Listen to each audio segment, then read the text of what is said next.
Sir, ಧರ್ಮಸ್ಥಳದ ಪ್ರಕರಣವನ್ನ ಬಹಳ ಸೂಕ್ಷ್ಮವಾಗಿ ತಾವು ಕೂಡ ಗಮನಿಸಿರಬಹುದು. 5 ಪ್ರದೇಶದಲ್ಲಿ ಮಾರ್ಕ್ ಮಾಡಿದಂತ 5 ಜಾಗದಲ್ಲಿ ಅಗೆದಿದ್ದಾರೆ. ಯಾವುದೇ ರೀತಿಯಾದಂತಹ ಕುರುಹುಗಳು ಪತ್ತೆಯಾಗಿಲ್ಲ. ಇವತ್ತು 6ನೇ ದಿನದ ಕಾರ್ಯಾಚರಣೆ ನಡೀತಾ ಇದೆ. ಏನ್ ನಿರೀಕ್ಷೆ ಮಾಡಬಹುದು ಸರ್? ಅಂದ್ರೆ ಯಾವ ರೀತಿ ಇದು ನಡೀಬಹುದು ಅಂತ ಹೇಳಿ, ಯಾವ ರೀತಿ ತನಿಖೆನ ಕಂಟಿನ್ಯೂ ಮಾಡ್ತಾರೆ ಅಂತ ಹೇಳಿ, ಏನು ಸಿಗದೇ ಇದ್ದಂತಹ ಸಂದರ್ಭದಲ್ಲಿ? ಇಲ್ಲ ಮೇಡಮ್, ಇದು ಸಿಗ್ಲೇಬೇಕಿದೆ. ಯಾಕಂದ್ರೆ ಇಲ್ಲಿ 2 ವರ್ಷನ್ ಇದೆ. ಒಂದು, ಅಲ್ಲಿ ಗ್ರಾಮ ಪಂಚಾಯತಿ ಅವರು ಅಲ್ಲಿ ರುದ್ರಭೂಮಿ ಇಲ್ದಿರೋ ಕಾರಣಕ್ಕೋಸ್ಕರ ಅಲ್ಲಿ ಅವರು ಹೆಣಗಳನ್ನ ಮಣ್ಣು ಮಾಡಿದೀವಿ ಅಂತ ಸ್ಟೇಟ್ಮೆಂಟ್ ಕೊಟ್ಟಿದ್ದಾರೆ. ಹೌದು. ಈ ವಿಸಿಲ್ ಬ್ಲೋವರ್ ಅಷ್ಟೇ ನರೇಟಿವ್ ಪ್ರಕಾರ ಇವನು ಕೆಲವು ಹೆಣಗಳನ್ನ ಇವನು ಹೂತಿಡಿದೀನಿ ಅಂತ ಹೇಳ್ತಾನೆ. ಇವ್ರದನ ಆಗಿರ್ಲಿ ಅವ್ರದನ ಆಗಿರ್ಲಿ ಯಾವ್ದಾದ ಹೆಣ ಸಿಗ್ಬೇಕಿದೆ ಅಲ್ಲಿ. ಮತ್ಲಬ್ ಸ್ಕೆಲಿಟಲ್ ಸ್ಟ್ರಕ್ಚರ್ ಅಲ್ಲಿ ಸಿಗ್ಬೇಕಿದೆ. ಇದುವರ ತನಕ ಅಲ್ಲಿ ಇವ್ರು ಹೇಳಿದ್ದು ಅಥವಾ ಅವ್ನ್ ಮಾಡಿದ್ದು ಕೂಡ ಸಿಕ್ಕಿಲ್ಲ ಅಂತ ಕೇಳಿದ್ರೆ, ಆ ಒಂದು ಯಾವ ಒಂದು ಕ್ಯಾಲ್ಕುಲೇಷನ್ ಪ್ರಕಾರ ಎಷ್ಟು ಡೆಪ್ತ್ ಅಲ್ಲಿ ಅವರು ಅಗದಿಯಾರ ಇವಾಗ, maybe that needs to be rethought. ಯಾಕಂತ ಕೇಳಿದ್ರೆ ಆ ಜಾಗದಲ್ಲಿ ಎಷ್ಟು ವರ್ಷಗಳ ಹಿಂದೆ ಹೆಣಗಳನ್ನ ಹೂಳ್ತಾ ಇದ್ರು, ಮತ್ತೆ ಎಷ್ಟು ವರ್ಷಗಳು ಕಳೆದಿದೆ. ಆ ಕಳೆದಂತ ಪೀರಿಯಡ್ ಅಲ್ಲಿ ಅಲ್ಲಿ ಆಗಿರುವಂತ ಗುಡ್ಡ ಕುಸಿತ ಇರ್ಬೋದು, ಬೇರೆ ಕಡೆಯಿಂದ ಬಂದಿರಬಹುದು, ಅದನ್ನೆಲ್ಲ ಪರಿಗಣನೆಗೆ ತಗೊಂಡು ಎಷ್ಟು ಆಳದಲ್ಲಿ ಹುಡುಕ್ಬೇಕಿದೆ ಅಂತ ಇನ್ನು ಮುಂದಕ್ಕೆ ಅವ್ರು ಡಿಸೈಡ್ ಮಾಡ್ಬೇಕಿದೆ ಅದ್ರ ಬಗ್ಗೆ. ಇದುವರ ತನಕ ಸಿಕ್ಕಿದ್ರೆ ಮಾತ್ರಕ್ಕೆ ಅಲ್ಲಿ ಬರೋದಿಲ್ಲ. ಇವ್ರದ್ದು ಅಥವಾ ಅವನದ್ದು ಯಾವ್ದನ ಒಂದು ಸ್ಟೋರಿ ಕರೆಕ್ಟ್ ಆಗಿರ್ಬೇಕು. ಅದು 2 ನೆರೆಟಿವ್ ಅಲ್ಲಿ ಇನ್ನೂ ಸಿಕ್ಕಿಲ್ಲ ಅಂತ ಕೇಳಿದ್ರೆ ಬಹುಶಃ ಎಷ್ಟು ಆಳಕ್ಕೆ ಹೋಗಿದ್ದಾರೆ ಅದು ಸಫಿಶಿಯಂಟ್ ಇಲ್ಲ ಅಂತ ನನ್ನ ಅನಿಸಿಕೆ ಮೇಡಮ್. ಈಗ ಇವತ್ತು ಅಗಿತಾ ಇದಾರಲ್ಲ ಸರ್, ಪಾಯಿಂಟ್ ನಂಬರ್ 6, ಆ ಜಾಗ ನದಿಗೆ ತೀರಾ ಸಮೀಪದಲ್ಲಿದೆ. ಅಂದ್ರೆ ನೆರೆ ಬಂದಂತಹ ಸಂದರ್ಭದಲ್ಲಿ ಆ ಜಾಗ ಕವರ್ ಆಗುವಂತಹ ಒಂದು ಸ್ಥಳ. ಹಾಗಾಗಿ ಊಹೆ ಅಷ್ಟೇ, ಕೊಚ್ಕೊಂಡು ಹೋಗಿರುವಂತಹ ಚಾನ್ಸಸ್ ಭಾರಿ ವರ್ಷಗಳಾಗಿರುವಂತಹ ಕಾರಣಕ್ಕಾಗಿ ಹಾಗೇನಾದ್ರೂ ಊಹೆ ಮಾಡಬಹುದಾ, ಚಾನ್ಸಸ್ ಇರಬಹುದಾ ಅಂತ ಹೇಳಿ ಸರ್? ಇಲ್ಲ ಮೇಡಮ್, ಅದು ಕೊಚ್ಕೊಂಡು ಹೋಗ್ಲಿಕ್ಕೆ ಚಾನ್ಸ್ ಇಲ್ಲ. ಯಾಕಂದ್ರೆ ಅದು ಅಗಿಬೇಕಾದ್ರೆ ಒಂದು 8 ಅಡಿ 10 ಅಡಿ ಆಳ ಆಗಿದ್ಬಿಟ್ಟು ಅವ್ರನ್ನ ಮಣ್ಣು ಮಾಡಿರ್ತಾರೆ. ಮತ್ತೆ ಅದು ಅಷ್ಟು ಸ್ಟ್ರಾಂಗ್ ಆಗಿ ಅಷ್ಟು ಅಡಿ ಲೆಕ್ಕದಲ್ಲಿ ಮಣ್ಣು ಹೇಳ್ಕೊಂಡು ಹೋಗೋ ಸಾಧ್ಯತೆ ಕಡಿಮೆ ಇದೆ. ಯಾಕಂದ್ರೆ ಅದು ರೆಗ್ಯುಲರ್ ರಿವರ್ ಆಯ್ತು ಅಂತ ಕೇಳಿದ್ರೆ ಬೇರೆ. ಜಾಸ್ತಿ ಮಳೆ ಬಂದಾಗ ಸ್ವಲ್ಪ ಜಾಸ್ತಿ ನೀರು ತುಂಬಿಕೊಳ್ಳುತ್ತೆ, ಮಳೆ ಕಡಿಮೆ ಆದಾಗ ನೀರು ಕಡಿಮೆ ಆಗತ್ತೆ ಪರಿಸ್ಥಿತಿ ಇರೋದ್ರಿಂದ ಅಷ್ಟು ಡೆಪ್ತ್ ಅಲ್ಲಿರುವಂತ ಒಂದು ಪಾಸಿಬಲ್ ಹೆಣಗಳೇನಿದೆ ಹೇಳ್ಕೊಂಡು ಹೋಗಿರುವಂತ ಸಾಧ್ಯತೆಗಳು ತುಂಬಾ ಕಡಿಮೆ ಅದು. ಸರ್, ಮತ್ತೊಂದು ನಿನ್ನೆಯಿಂದ ದೊಡ್ಡ ಮಟ್ಟದಲ್ಲಿ ಚರ್ಚೆ ಆಗ್ತಾ ಇರೋದು ಈ ಪಾಯಿಂಟ್ ನಂಬರ್ 1ರಲ್ಲಿ ಮೊನ್ನೆ ಮಣ್ಣನ್ನ ಅಗದ್ರಲ್ಲ, ಅಗೆಯುವಂತಹ ಟೈಮ್ನಲ್ಲಿ ಅಲ್ಲಿ ಕಳೆ ಬರಹದ ಯಾವುದೇ ಕುರುಹು ಸಿಕ್ಕಿಲ್ಲ. ಆದ್ರೆ ಒಂದು ಡೆಬಿಟ್ ಕಾರ್ಡ್, ಒಂದು ಪ್ಯಾನ್ ಕಾರ್ಡ್, ಹಾಗೆ ಒಂದು ಹರಿದು ಹೋಗಿರುವಂತಹ ಕೆಂಪು ಬ್ಲೌಸ್ ಸಿಕ್ಕಿದೆ. ಅದು ಎಷ್ಟು ಇಂಪಾರ್ಟೆಂಟ್ ಆಗುತ್ತೆ, ಅದರ ಬಗ್ಗೆ ಯಾವ ಆಯಾಮಗಳಲ್ಲಿ ತನಿಖೆ ಮಾಡ್ತಾರೆ ಅಂತ ಹೇಳಿ ಸರ್? ನೋಡಿ, ಪ್ಯಾನ್ ಕಾರ್ಡ್ ಡೆಬಿಟ್ ಕಾರ್ಡ್ ಯಾರು ಸಿಕ್ಕಿದೆ ಅದೆರಡು ಒಬ್ರದ್ದೇನ ಅಂತ ಫಸ್ಟ್ ರಿಜಿಸ್ಟರ್ ಮಾಡ್ಕೋತಾರೆ. ಅದೆರಡು ಬೇರೆ ಬೇರೆ ಅಂತ ಕೇಳಿದ್ರೆ ಅದಕ್ಕೆ ಇರುವಂತ ನೆರೆಟಿವ್ ಬೇರೆ. ಅದೆಲ್ಲ ಒಬ್ರದೇ ಆಗಿದ್ದ ಪಕ್ಷದಲ್ಲಿ ಯಾರೋ ಒಬ್ರು ಕಳ್ಕೊಂಡು ಅಥವಾ ಒಂದು ಪರ್ಸ್ ಸಿಕ್ಕಿರುತ್ತೆ. ಇವ್ರು ಏನ್ ಹೇಳ್ತಾರೆ ಅಂದ್ರೆ, ಪ್ಯಾನ್ ಕಾರ್ಡ್ ಓರ್ವ ಮಹಿಳೆದು, ಒಂದು ಲಕ್ಷ್ಮಿ ಅನ್ನುವಂತ ಒಬ್ಬ ಮಹಿಳೆದು. ಈ ಡೆಬಿಟ್ ಕಾರ್ಡ್ ಏನಿದೆ ಅದು ಒಬ್ಬ ಪುರುಷನಿಗೆ ಸಂಬಂಧಪಟ್ಟಿದ್ದು ಅನ್ನುವಂಥದ್ದು ಸದ್ಯಕ್ಕಿರುವಂತ ಮಾಹಿತಿ ಸರ್.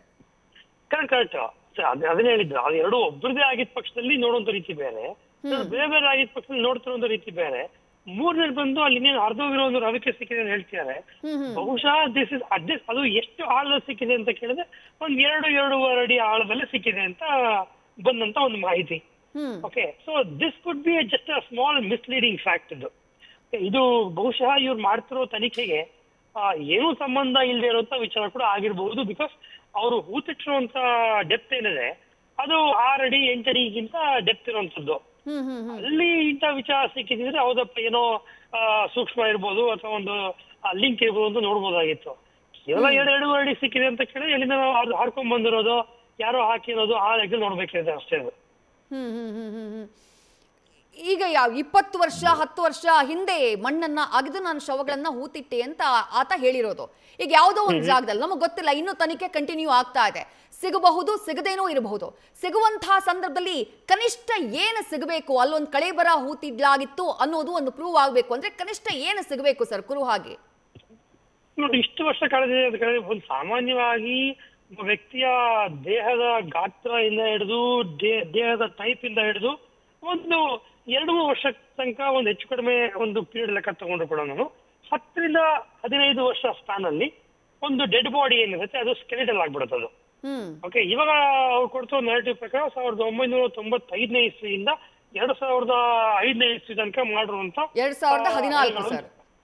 2014 ಅಂತ ಕೊಟ್ಟಿರುವಂತ ನರೇಟಿವ್. 14 ಲೆಕ್ಕ ತಗೊಂಡು ಕೂಡ ಇವತ್ತಿಗೆ ಒಂದು 10 ವರ್ಷ ಕಳೆದ್ಬಿಟ್ಟಿರುತ್ತೆ. ಓಕೆ, ಸೊ ಹಾಗಾಗಿ ಅಲ್ಲಿ ನಿಮ್ಗೆ ಕಡೇ ಲೇಯರಿನ ಸ್ಕೆಲ್ಡಸ್ ಎಲ್ಲ ಕಡೆ ಸ್ಕೆಲ್ಡಸ್ ಸಿಗ್ಲೇಬೇಕಿದೆ. ಇತ್ತು ಅಂತ ಕೇಳಿದ್ರೆ ಸ್ಕೆಲ್ಡಸ್ ಸಿಗತ್ತೆ. 2014 ಅವರು ಹೂತಿಟ್ಟಿರುವಂತ ಒಂದು ಹಣ ಇತ್ತು ಅಂದ್ರೂ ಕೂಡ ಈ ಒಂದು ಹಂತದಲ್ಲಿ ಅದು ಬಾಡಿ ಸಿಕ್ತು ಅಂತ ಕೇಳಿದ್ರೆ ಬಹುಶಃ ಅದು ಕೂಡ ಸ್ಕೆಲ್ಡನ್ ಮಾದರಿನೇ ಸಿಗ್ಬೇಕಿರುತ್ತೆ ನಮ್ಗೆ. ಅಂದ್ರೆ ಸ್ಕೆಲೆಟನ್ ಅಂತಂದ್ರೆ ನಿಮ್ಗೆ ಎಷ್ಟು ವರ್ಷಗಳು ಕಳೆದ್ರೂ ಕೂಡ ಅದು ಹಂಗೆ ಇರುತ್ತೆ ಅಂತಾನೆ ಸರ್? ಅದೊಂದು ಸ್ವಲ್ಪ ಸರಳವಾಗಿ ಹೇಳ್ಬಹುದಾ ನಮ್ಮ ವೀಕ್ಷಕರಿಗೆ ಅಂತ ಹೇಳಿ? ನೋಡಿ, ಮೂಳೆ ಮಣ್ಣಾಗೋದಿಲ್ಲ. ಅಂದ್ರೆ ಮೂಳೆನ ಯಾವುದೇ ಒಂದು ಕ್ರಿಮಿಕೀಟ ತಿನ್ಲಿಕ್ಕೆ ಬರೋದಿಲ್ಲ. ಓಕೆ, ಅದಕ್ಕೋಸ್ಕರ ನಮ್ಗೆ 200 ವರ್ಷ 300 ವರ್ಷ ಹಳೆದಾಗಿರುವಂತ ಸ್ಕೆಲೆಟಲ್ ರಿಮೇನ್ಸ್ ಗಳು ಸಿಕ್ಕಿರುವಂತ ಎಷ್ಟೋ ಕೇಸ್ಗಳಿದೆ. ಹೌದು ಹೌದು, ಬೇರೆ ಬೇರೆ ಜಾಗಗಳಲ್ಲಿ. ಓಕೆನಾ? ಸೊ ಹಾಗೆ ಮೂಳೆ ಸಿಗತ್ತೆ. ಆದ್ರೆ ಮೂಳೆ ಸಿಕ್ಕಂತ ಸಂದರ್ಭದಲ್ಲಿ ಅದನ್ನ ಫರ್ದರ್ ಯಾವ ಪರ್ಪಸ್ಗೋಸ್ಕರ ಇನ್ವೆಸ್ಟಿಗೇಷನ್ಗೆ ಬಳಸ್ಕೋಬೇಕಿದೆಯಲ್ಲ, ಅದು ದಟ್ ರಿಮೇನ್ಸ್ ಸಬ್ಜೆಕ್ಟಿವ್. ಮೂಳೆ ಸಿಗತ್ತೆ. ಇವಾಗ ಮೂಳೆ ಸಿಕ್ಕಿದ ತಕ್ಷಣ ಏನ್ ಪ್ರಶ್ನೆ ಉಟ್ಕೊಳ್ಳುತ್ತೆ? ಅದು ಯಾರು ಸಂಬಂಧಪಟ್ಟಿರೋದು, ಎಷ್ಟು ವರ್ಷಕ್ಕೆ ಮುಂಚೆ ಮಣ್ಣಾಗಿರ್ಬೋದು, ಇದು ಅವ್ರು ಸತ್ತಿದ್ ಹೆಂಗೆ, ಅದೆಲ್ಲ ಪ್ರಶ್ನೆ ಉಟ್ಕೊತಾ ಹೋಗುತ್ತೆ. ಆ ಪ್ರಶ್ನೆಗಳಿಗೆ ಆನ್ಸರ್ ಮಾಡೋದಕ್ಕೆ ಕೆಲವು ಲಿಮಿಟೇಷನ್ ಗಳು ಬರ್ತಾ ಹೋಗುತ್ತೆ. ಬಿಕಾಸ್ ಅದು ಉದಾಹರಣೆಗೆ ಸೆಕ್ಷುವಲ್ ಅಬ್ಯೂಸ್ ಕೇಸ್ ಆಗಿದ್ದು ಬರೀ ಮೂಳೆ ಸಿಕ್ತು ಅಂತ ಕೇಳಿದ್ರೆ ನೀವು ಅಲ್ಲಿ ಏನು ಪ್ರೂವ್ ಮಾಡ್ಲಿಕ್ಕೆ ಆಗೋದಿಲ್ಲ. ಯಾಕೆ ಸೆಕ್ಷುವಲ್ ಅಬ್ಯೂಸ್ ಕೇಸ್ಗಳಲ್ಲಿ ಟಿಶ್ಯೂಸ್ ಟೇರ್ ಆಗಿರ್ಬೇಕು, ಮೈ ಮೇಲೆ ಸ್ಕ್ರಾಚ್ ಮಾರ್ಕ್ಗಳಿರ್ಬೇಕು, ಬೈಟ್ ಮಾರ್ಕ್ಗಳಿರ್ಬೇಕು ಅಂತ ನೋಡ್ತೀವಿ ನಾವು. ಸಾವಿಗೆ ಕಾರಣ ಪತ್ತೆ ಹಚ್ಚೋದಕ್ಕೆ ಸಾಧ್ಯ ಆಗುತ್ತೆ ಸರ್ ಕೇವಲ ಮೂಳೆ ಸಿಕ್ಕದಂತಹ ಟೈಮ್ನಲ್ಲಿ? ಮೇಡಮ್, ಸಾವಿಗೆ ಕಾರಣ ಫಿಸಿಕಲ್ ಇಂಜುರಿನ, ಕೆಮಿಕಲ್ ಅಥವಾ ಸೆಕ್ಷುವಲ್ ಅಸಾಲ್ಟ್ ಎಲ್ಲ ಬರುತ್ತೆ ಲೆಕ್ಕದಲ್ಲಿ. ಹೌದು. ಓಕೆ, ಆ ಲೆಕ್ಕದಲ್ಲಿ ನೋಡ್ತಾ ಹೋದಾಗ ಫಿಸಿಕಲ್ ಇಂಜುರಿ ಅಂದ್ರೆ ಚೆನ್ನಾಗಿ ಹೊಡೆದು, ತಲೆಗೆ ಹೊಡೆದು, ಕೈ ಕಾಲು ಮುರಿದು ಎಲ್ಲ ಮಾಡಿದ್ರು ಅಂತ ಕೇಳಿದ್ರೆ ಮೂಳೆಗಳು ಇವತ್ತು ಸಿಕ್ಕಂತ ಸಂದರ್ಭದಲ್ಲಿ ಮುರಿದಿರುವಂತಹ ಆಕಾರದಲ್ಲಿ ಸಿಗತ್ತೆ. ಓಕೆ, ಅವಾಗ ಸಿಕ್ಕದಾಗಿರುವಂತ ಅನಾಲಿಸಿಸ್ ಬೇರೆ. ಸೊ ಅವ್ರು ಬರೀ ಸ್ಕೆಲೆಟಲ್ ಸಿಕ್ತು, ಮೂಳೆ ಎಲ್ಲ ಏನು ಮುರಿದಿರ್ಲಿಲ್ಲ, ಇಂಟ್ಯಾಕ್ಟ್ ಆಗಿದೆ ಅಂತ ಕೇಳಿದ್ರೆ ಸತ್ತಿದ್ ಹೇಗೆ ಅಂತ ಪ್ರಶ್ನೆ ಬರುತ್ತೆ. ಅದು ಸಾಮಾನ್ಯ ಸಾವು ಕೂಡ ಆಗಿರ್ಬೋದು ಅಥವಾ ಅನ್ಯಾಚುರಲ್ ಡೆತ್ ಕೂಡ ಆಗಿರ್ಬೋದು. ಅದನ್ನ ಪ್ರೂವ್ ಮಾಡೋದಿದೆಯಲ್ಲ, ಅದು ಸ್ವಲ್ಪ ಚಾಲೆಂಜಿಂಗ್. ಅವರು ಆಸಿಡ್ ಹಾಕ್ಬಿಟ್ಟು ಸುತ್ತಾಕ್ಬಿಟ್ಟೆ, ಆಸಿಡ್ ಹಾಕಿ ಸುತ್ತಾಕಿದಾಗ ಕೆಲವು ನೇಚರ್ ಆಫ್ ಆಸಿಡ್ ಪ್ರಕಾರ ಬೋನ್ ಕೂಡ ಇಂಪ್ಯಾಕ್ಟ್ ಆಗಿರುತ್ತೆ. ಅದನ್ನ ಪತ್ತೆ ಹಚ್ಬೋದು. ಇದಕ್ಕೆ ಯಾವ್ದು ಆಸಿಡ್ ಹಾಕಲಾಗಿದೆಯಾ ಪತ್ತೆ ಹಚ್ಬೋದು. ಬಟ್ ಎಲ್ಲಾ ಕೇಸಲ್ಲೂ ಎಲ್ಲಾ ಆನ್ಸರ್ ಕೂಡ ಮಾಡಕ್ ಆಗತ್ತೆ ಅನ್ನೋದು ಇಟ್ಸ್ ಅ ಮಿಸ್ಟೀರಿಯಸ್ ಕ್ವಶನ್. ಅದು ಈ ಉಸಿರುಗಟ್ಟಿ ಸಾಯಿಸಿದ್ದು ಇದೆಲ್ಲ ಪತ್ತೆ ಮಾಡಕ್ ಸಾಧ್ಯ ಇದೆಯಾ ಸರ್? ಚಾನ್ಸಸ್ ಇದೆಯಾ ಮೇಡಮ್? ಸ್ಟ್ರ್ಯಾಂಗ್ಯುಲೇಷನ್ ಒಂದ್ ಹಂತಕ್ಕೆ ನೋಡ್ತಾ ಹೋದ್ರೆ ಅಂದ್ರೆ ಮೂಳೆ ಅವ್ರಿಗೆ ಸ್ಟ್ರ್ಯಾಂಗ್ಯುಲೇಷನ್ ಮಾಡಿದಾಗ ಕತ್ತಲ್ಲಿರುವಂತ ಮೂಳೆಗೆ ಇಂಪ್ಯಾಕ್ಟ್ ಆಗಿ ಮೂಳೆ ಮುರಿದಿತ್ತು ಅಂತ ಕೇಳಿದ್ರೆ ನಾನು ಮುಂಚೆ ಹೇಳಿ ತೀರಿ ಪ್ರಕಾರ ಮುರಿದಿರುವಂತ ಮೂಳೆ ಪತ್ತೆ ಆಗತ್ತೆ. ಅದು ಒಂದು ಇಂಡಿಕೇಟರ್ ಅದು. ಓಕೆ, ಬಟ್ ಇವತ್ತಿನ ನಿಮ್ಗೆ ಲಂಗ್ಸ್ ಇರೋದಿಲ್ಲ, ನಿಮ್ಗೆ ಹಾರ್ಟ್ ಇರೋದಿಲ್ಲ, ಕಿಡ್ನಿ ಇರೋದಿಲ್ಲ ಅಂತ ನೋಡಿದಾಗ ನಿಮ್ಗೆ ಆ ಉಸಿರು ಕಟ್ಟೋದ್ರಿಂದ ಆಗುವಂತ ರಿಯಾಕ್ಷನ್ಗಳೇನಿದೆ ಬಾಡಿನಲ್ಲಿ ಅದೇನು ನೀವು ಕಂಡುಹಿಡಿಯೋದಕ್ಕೆ ಆಗೋದಿಲ್ಲ. ಸೊ ಹಾಗಾಗಿ ಮೂಳೆ ಎಲ್ಲಿ ತನಕ ಮುರಿದಿರೋದಿಲ್ವೋ ಅಲ್ಲಿಯ ತನಕ ಸೆಕ್ಷುವಲ್ ಅಸಾಲ್ಟ್, ನಿಮ್ಗೆ ಸ್ಟ್ರ್ಯಾಂಗ್ಯುಲೇಷನ್ ಅಥವಾ ನಿಮ್ಗೆ ಪಾಯ್ಸನ್ ಹಾಕಿ ಮಾಡೋದು, ಅದನ್ನೆಲ್ಲ ನೀವು ಪ್ರೂವ್ ಮಾಡೋದು ಇಟ್ ಬಿಕಮ್ಸ್ ಚಾಲೆಂಜ್.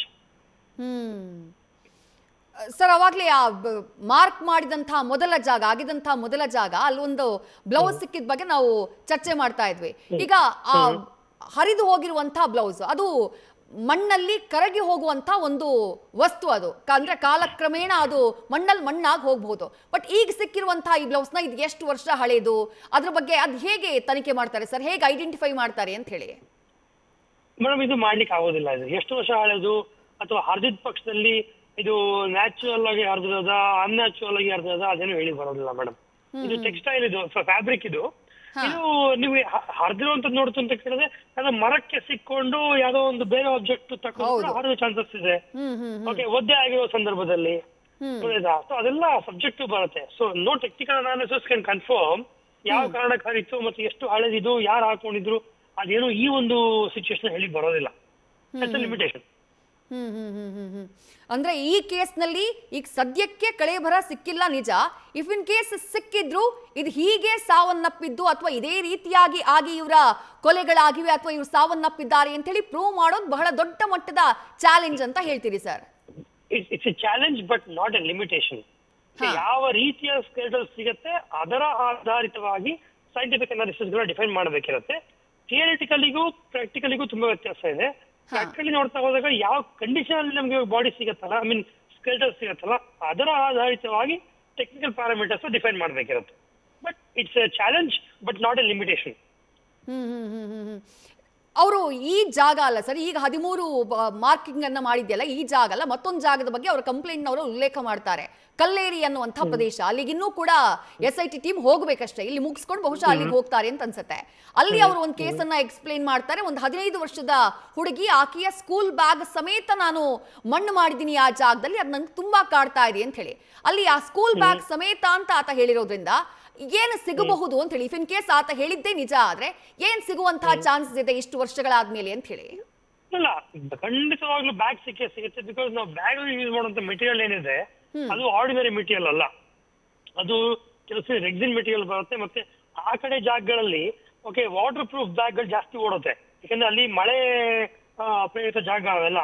ಹೌದು ಹೌದು. ಓಕೆ, ಸೊ ಅಲ್ಲಿ ಮಕ್ಕಳುಗಳು ಸ್ಕೂಲ್ ತಗೊಂಡ್ ಹೋಗ್ಬೇಕಾದ್ರೆ ಅದು ಅವ್ರು ಯಾರೋ ಗಿಫ್ಟ್ ಕೊಟ್ಟಿದ್ರು ಕೂಡ, ಅಥವಾ ಅಲ್ಲಿ ಸೇಲ್ ಮಾಡಿ ತಗೊಳ್ಳೋಂತ ಬ್ಯಾಗ್ ಗಳು ಕೂಡ ಸೊ ವಾಟರ್ ಪ್ರೂಫ್ ಆಗಿ ಆತರ ನೋಡ್ತಾರೆ ಜನ, ಅಲ್ಲಿ ಮಳೆಗೆ ನೆನಿಬಾರ್ದು ಅಂದ್ಬಿಡು ಅಂತ. ಅದು ಒಂದು ವಿಚಾರ. ತುಂಬಾ ಥಿಕ್ ಮೆಟೀರಿಯಲ್ ಇರುತ್ತೆ, ರೆಕ್ಸಿನ್ ಮೆಟೀರಿಯಲ್ ಅಥವಾ ಟಾರ್ಪಲ್ ಮೆಟೀರಿಯಲ್ ಇದ್ರು ಕೂಡ ನಮ್ಗೆ ಸರ್ಪ್ರೈಸ್ ಆಗೋದಿಲ್ಲ. ಮತ್ತೆ ಇಂಥ ಮೆಟೀರಿಯಲ್ಗಳು ನೀವು ಕಾಲಕ್ರಮೇಣ ಹಾಳಾಗತ್ತೆ ಅಂತ ಕೂಡ ಹೇಳಿಕ್ ಬರೋದಿಲ್ಲ, ತುಂಬಾ ಲಾಂಗ್ ಲಾಸ್ಟಿಂಗ್ ಮೆಟೀರಿಯಲ್ಗಳವೆಲ್ಲ. ಸೊ ಬ್ಯಾಗ್ ಅಂತೂ ಹೂತಿಟ್ಟಿದ ಪಕ್ಷದಲ್ಲಿ ಖಂಡಿತವಾಗಿ ಸಿಗಬೇಕಿದ್ರೆ ಸಿಗತ್ತದು, if that narrative is true. ಮತ್ತೆ ಬ್ಯಾಗ್ ಅಲ್ಲಿರುವಂತ ಬುಕ್ಸ್ ನೋಡಿ, ಪೇಪರ್ ಕಾಲಕ್ರಮೇಣ ಹಳೆದಾಗಿ ಕೆಲವು ಟರ್ಮೈಟ್ಸ್ ಹೊಡೆಯೋದಕ್ಕೆ ಅದು ತಿಂದು ಬಿಡುತ್ತೆ ಅಂತ ಲೆಕ್ಕ ತಗೊಂಡು ಕೂಡ ಬ್ಯಾಗ್ ಒಳಗಡೆ ಇಟ್ಟಿರುವಂತ ಬುಕ್ಸ್ ಏನಿರುತ್ತೆ ಅದು ಒಂದು ಮಟ್ಟಕ್ಕೆ ಸೇಫ್ ಆಗಿರುತ್ತದು. ಅಂದ್ರೆ ಬ್ಯಾಗ್ ಸುತ್ತಲೂ ಇರುವಂತ ಒಂದು ಗ್ಯಾಪ್ ಅಲ್ಲಿ ಹೋಗುವಂತ ಮಾಯಿಶ್ಚರ್ ಇಂದ ಹಿಡಿದು ಅಥವಾ ಅಲ್ಲಿ ಹೋಗಬಹುದಾದಂತ ಟರ್ಮೈಟ್ಸ್ ಲೆಕ್ಕ ತಗೊಂಡ್ರು ಕೂಡ ಎಂಟೈರ್ ಬ್ಯಾಗ್ ಅಫೆಕ್ಟ್ ಆಗೋ ಚಾನ್ಸ್ ಇಲ್ಲ. ಬ್ಯಾಗ್ ಇಂಟ್ಯಾಕ್ಟ್ ಸಿಗ್ಬೇಕಿದೆ, ಪ್ಲಸ್ ನಮ್ಗೆ ಆ ಬುಕ್ ಏನಿದೆ ಅದು ಕೂಡ ಸಿಗತ್ತೆ. ಸೊ ಯಾವ ಹುಡುಗಿಗೆ ಸಂಬಂಧಪಟ್ಟಿದ್ದಂತ ಒಂದು ಬ್ಯಾಗ್ ಅಂತ ಹೇಳ್ತಿಯಾರ ಅವರು, ಅದು definitely if it is there it can be identified. Sir, ಇನ್ನು ಈ ಕಾರ್ಯಾಚರಣೆ ಏನ್ ನಡೀತಾ ಇದೆ, ಕುತೂಹಲ ಏನು ಅಂದ್ರೆ ನಾವೆಲ್ಲರೂ ಕೂಡ ತೋರಿಸ್ತಾ ಇದೀವಿ ಏನ್ ಕಾರ್ಯಾಚರಣೆ ನಡೀತಾ ಇದೆ ಅಂತ ಹೇಳಿ. ಬಟ್ ಆ ಕಾಡಿನ ಒಳಭಾಗದಲ್ಲಿ ಮಣ್ಣನ್ನ ಅಗೆಯುವಂತಹ ಸಂದರ್ಭದಲ್ಲಿ ಅಲ್ಲಿ SIT ಅಧಿಕಾರಿಗಳಿದ್ದಾರೆ, ಸ್ಥಳೀಯ ಕಂದಾಯ ಇಲಾಖೆಯ ಅಧಿಕಾರಿಗಳಿದ್ದಾರೆ, FSL ಟೀಮ್ ಕೂಡ ಇದೆ. ಈಗ ಅಲ್ಲಿ ಸಿಗುತ್ತೋ ಸಿಗಲ್ವೋ, ಬಟ್ ಮಣ್ಣನ್ನ ಅಗೆಯುವಂತಹ ಸಂದರ್ಭದಲ್ಲಿ FSL ಟೀಮ್ ಅದು ಯಾವ ರೀತಿಯಲ್ಲಿ ಕಾರ್ಯಾಚರಣೆಯನ್ನ ಮಾಡುತ್ತೆ ಅಥವಾ ಏನ್ ಅಬ್ಸರ್ವ್ ಮಾಡುತ್ತೆ ಅಂತ ಹೇಳಿ sir? As a protocol under our recent amendment of the criminal procedures, entire procedure na videograph ಮಾಡಲೇಬೇಕಿದೆ. ಬಿಕಾಸ್ ರೈಟ್ ನಾವು ಆ ಒಂದು ಜಾಗಗಳೇನಿದೆ ಅದು ಸೀನ್ ಆಫ್ ಅಕರೆನ್ಸ್ ಎಲ್ಲಿದೆ ಅಂತ ಗೊತ್ತಿಲ್ಲ ಅಂದ್ರೂ ಕೂಡ ಎವಿಡೆನ್ಸ್ ಇರುವಂತ ಒಂದು ಜಾಗ ಇರೋದು. If in case you are getting that skeleton, that is evidence ಅಲ್ಲಿ. ಸೊ ಆ ಒಂದು ಕಾರಣಕ್ಕೆ ಕಂಪ್ಲೀಟ್ ಪ್ರೊಸೀಜರ್ ನ ಫೋಟೋಗ್ರಫಿ ವಿಡಿಯೋಗ್ರಫಿ ಮಾಡಿರಲೇಬೇಕಿದೆ. ಅದು ನಮ್ಮ ನೀವು ತೋರಿಸಿದ ಕ್ಲಿಪ್ಪಿಂಗ್ ಕೂಡ ನೋಡ್ಬೋದು. ಸೋಕೋ ಅಂತ ಒಬ್ರು ಇದು ಬ್ಲೇಸರ್ ಹಾಕೊಂಡಿರ್ತಾರೆ ಆಫೀಸರ್ಗಳು, ಅವರು ಸೀನ್ ಆಫ್ ಕ್ರೈಮ್ ಆಫೀಸರ್ಸ್ ಅಂತ ಅವರೇ FSL ಟೀಮು. ಓಕೆ, ಸೊ ಅವ್ರಿಗೆ ಜವಾಬ್ದಾರಿ ಬಂದು ಆ ಎಂಟೈರ್ ಕ್ರೈಮ್ ಸೀನ್ ನ ಸೆಕ್ಯೂರ್ ಮಾಡುವಂತ ಜವಾಬ್ದಾರಿ ಅವ್ರಿಗಿರುತ್ತೆ. ಕ್ರೈಮ್ ಸೀನ್ ಸೆಕ್ಯೂರ್ ಮಾಡಬೇಕು, ಎವಿಡೆನ್ಸ್ ಗಳನ್ನ ಐಡೆಂಟಿಫೈ ಮಾಡಬೇಕು, ಡಾಕ್ಯುಮೆಂಟೇಶನ್ ಪಕ್ಕ ಮಾಡ್ಕೋಬೇಕು, ಮತ್ತೆ ಪ್ರಾಪರ್ ರೀತಿಯಲ್ಲಿ ಆ ಸ್ಯಾಂಪಲ್ ಸಿಕ್ಕಿದಂತ ಸಂದರ್ಭದಲ್ಲಿ ಅದನ್ನ ಫೋರೆನ್ಸಿಕ್ ಸೈನ್ಸ್ ಲ್ಯಾಬೊರೇಟರಿಗೆ ರವಾನೆ ಆಗುವ ತನಕ ಅವರ ಜವಾಬ್ದಾರಿ ಇದ್ದೇ ಇರುತ್ತೆ. ಅಂದ್ರೆ ಈಗ 15 ಜನ ಮಣ್ಣು ಅಗಿತಾ ಇದ್ದಾರೆ ಸರ್. ಆ ಮಣ್ಣನ್ನು ಅಗೆಯುವಂತಹ ಟೈಮ್ ನಲ್ಲಿ ಅವ್ರು ಅಗಿತಾರೆ, ಅವ್ರಿಗೇನೂ ಸಿಗೋದಿಲ್ಲ. ಆ ನಂತರ FSL ಟೀಮ್ ಅಲ್ಲಿ ಇಳಿದು ಅಲ್ಲಿ ಆ ಮಣ್ಣನ್ನ ಪರಿಶೀಲನೆ ಮಾಡೋದು ಅಥವಾ ಏನಾದ್ರೂ ಇದೆಯಾ ಅಂತ ಆ ಟೀಮ್ ಪರ್ಟಿಕ್ಯುಲರ್ ಆಗಿ ತಡಕಾಡೋದು, ಆ ರೀತಿ ನಡೀತಾ ಇರುತ್ತಾ ಅಂತ ಕಾರ್ಯಾಚರಣೆ ಅಂತ ಹೇಳಿ ಸರ್? ಇಲ್ಲ ಮೇಡಮ್, ಇವಾಗ ಆ ಒಂದು ಸಿಚುಯೇಷನ್ ಅಲ್ಲಿ ಆ ಒಂದು ಜಾಗದಲ್ಲಿ FSL ಟೀಮ್ ಏನಿದೆ ದಟ್ ಇಸ್ ಮೋರ್ ಆಫ್ ಅಡ್ವೈಸರಿಯಲ್ಲಿ. ಓಕೆ, ಅಂದ್ರೆ ನೀವು ಎಷ್ಟು ಡೆಪ್ತ್ ಹೋಗ್ಬೇಕು ಅಥವಾ ಏನ್ ಮಾಡ್ಬೇಕು ಏನ್ ಮಾಡಬಾರ್ದು ಅಲ್ಲಿ ಹೇಳ್ತಾರೆ ಅಷ್ಟೇ ಹೊರತು ಆ ಮೂಮೆಂಟ್ ಅಲ್ಲಿ ಯಾವುದೇ ತರಹದ ಎಕ್ಸಾಮಿನೇಷನ್ ಮಾಡ್ಲಿಕ್ಕೆ ಬರೋದಿಲ್ಲ. ಸ್ಪಾಟ್ ಅಲ್ಲಿ ಎಕ್ಸಾಮಿನೇಷನ್ ಆಗೋದಿಲ್ಲ, ಅಬ್ಸರ್ವೇಷನ್ ಆಗತ್ತೆ, ಸೆಕ್ಯೂರ್ ಆಗತ್ತೆ, ಡಾಕ್ಯುಮೆಂಟೇಶನ್ ಆಗತ್ತೆ ಅಷ್ಟೇ ಹೊರತು ಎಕ್ಸಾಮಿನೇಷನ್ ಮಾಡ್ಬೇಕಾದ್ರೆ ಆ ಸ್ಯಾಂಪಲ್ಸ್ ಗಳನ್ನ ತಗೊಂಡವರು ಲ್ಯಾಬ್ಗೆ ಕಳಿಸ್ಕೊಡ್ಬೇಕು. ಲ್ಯಾಬ್ ಅಲ್ಲಿರುವಂತ ಇನ್ಸ್ಟ್ರುಮೆಂಟೇಶನ್ ಪ್ರಕಾರ ಎಕ್ಸಾಮಿನೇಷನ್ ಆಗುವಂತ ಸಾಧ್ಯತೆಗಳಿರೋದು. ಮತ್ತೆ ಅಲ್ಲಿ ಸಾಯಿಲ್ ಏನಿದೆ ಈ ಹಂತದಲ್ಲಿ soil is not important, because soil is not an evidence right ನಾವು. ಆ ಕಳೆ ಬರಹ ಸಿಕ್ಕಿದ ಪಕ್ಷದಲ್ಲಿ ಕಳೆ ಬರಹಕ್ಕಿರುವಂತ ಒಂದು ಅಂಟ್ಕೊಂಡಿರುವಂತ ಒಂದು ಮಣ್ಣು ಏನಿದೆ ಅದು ನೀವು ತೆಗಿಲಿಕ್ಕೆ ಬರೋದಿಲ್ಲ. ಆಸ್ ಇಟ್ ಇಸ್ ಕಳಿಸ್ಕೊಡ್ತೀರಾ, ಅದು ಕಳೆ ಬರಹಕ್ಕೆ ಸಂಬಂಧಪಟ್ಟ ಎಕ್ಸಾಮಿನೇಷನ್ ಮಾಡ್ಬೇಕಾದ್ರೆ ಅದು ಎಕ್ಸಾಮಿನೇಷನ್ ತಗೋತಾರೆ. But in this case soil is not yet on evidence. Okay, news first ನಿರ್ಭೀತಿಯಿಂದ ನಿಮ್ಮ ಪರವಾಗಿ.